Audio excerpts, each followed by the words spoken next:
ദുരന്തമുണ്ടായ തമിഴ്നാട്ടിലെ കരൂർ സന്ദർശിക്കാൻ NDA സംഘം ഒരുങ്ങുന്നുണ്ട്. ഹേമ മാലിനിയുടെ നേതൃത്വത്തിലുള്ള MP മാരാണ് കരൂർ സന്ദർശിക്കുന്നത്.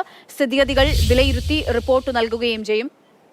തീർച്ചയായിട്ടും അതായത് BJP ദേശീയ അധ്യക്ഷൻ JP നദ്ദയുടെ നിർദ്ദേശപ്രകാരമാണ് ഈ 8 MP മാരുടെ അടങ്ങുന്ന സംഘം കരൂർ സന്ദർശിക്കുന്നത്. അതായത് ഹേമ മാലിനി, അപരാജിത സാരംഗി, തേജസ്വി സൂര്യ ഉൾപ്പെടെയുള്ള അങ്ങനെ 8 MP മാരാണ് കരൂരിലേക്ക് എത്തുന്നത്. ഈ കരൂരിലെത്തി ഈ ദുരന്തത്തിൽ ബാധിച്ച ആളുകളെ അല്ലെങ്കിൽ ഇതിൽ മരണപ്പെട്ട ആളുകളുടെ കുടുംബാംഗങ്ങളുടെയും പരിക്കേറ്റ് കിടക്കുന്നവരെ എല്ലാം തന്നെ ഇവർ കാണും. അതോടൊപ്പം തന്നെ പ്രദേശവാസികളെയൊക്കെ കണ്ട് ഈ വിഷയത്തിൽ ഒരു റിപ്പോർട്ട് സമർപ്പിക്കാനാണ് JP നദ്ദ ഈ MP മാരോട് നിർദ്ദേശിച്ചിരിക്കുന്നത്. ഏതായാലും അവർ വൈകാതെ തന്നെ ഈ കരൂരിൽ എത്തി ഈ സന്ദർശനം നടത്തി റിപ്പോർട്ട് നൽകുമെന്നാണ് NDA കേന്ദ്രങ്ങൾ പറയുന്നത്. ഏറ്റവും പ്രധാനം തമിഴ്നാട്ടിൽ വേരുറപ്പിക്കാൻ BJP ശ്രമിക്കുന്നു.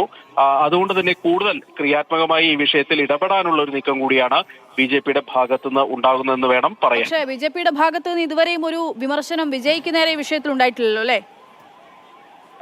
ഈ പരിപാടിയെ കുറിച്ച് ചെറിയ വിമർശനം ഉണ്ടായാൽ മറ്റ് പാർട്ടികൾ നടത്തുന്ന പോലെ വിജയെ ഉന്നം വെച്ചുകൊണ്ടുള്ള ഒരു വിമർശനത്തിലേക്കൊന്നും BJP ഇതുവരെ പോയിട്ടില്ല എന്നുള്ളത് ശ്രദ്ധേയമാണ്.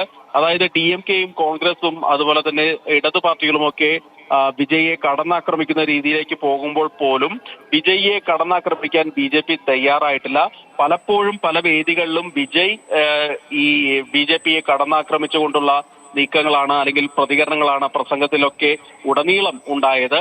പക്ഷെ BJP തിരിച്ച് വിജയെ സോഫ്റ്റ് ആയിട്ടാണ് കൈകാര്യം ചെയ്യുന്നത്. തീർച്ചയായിട്ടും രാഷ്ട്രീയം തന്നെയാണ്. തമിഴ്നാട്ടിലൊരു ലാൻഡിങ്ങിന് ശ്രമിക്കുന്ന BJP-ക്ക് ഏത് വഴിക്കാണ് അത് സാധ്യമാകുക എന്ന് ശ്രമിച്ചുകൊണ്ടിരിക്കെ ഇങ്ങനെ വിജയെ പോലുള്ള പോപ്പുലർ ആയിട്ടുള്ള ഒരു വ്യക്തിയെ കൂടെ നിർത്താനായാൽ അത് നേട്ടമാകും. അതൊക്കെ മനസ്സിൽ കണ്ടുകൊണ്ട് തന്നെയായിരിക്കും BJP അങ്ങനെ ഒരു ആക്രമണത്തിന് TVK-ക്കെതിരെ ഇതുവരെ സ്വാഭാവികമായിട്ടും അത് തന്നെയാണ്. എന്തായാലും വിജയ്ക്കെതിരെ ഒരു നേരിട്ടൊരു വിമർശനത്തിനൊന്നും ഇപ്പോഴും BJP തയ്യാറായിട്ടില്ല. അതിനിടയിലാണ് NDA സംഘത്തിന്റെ സന്ദർശനം.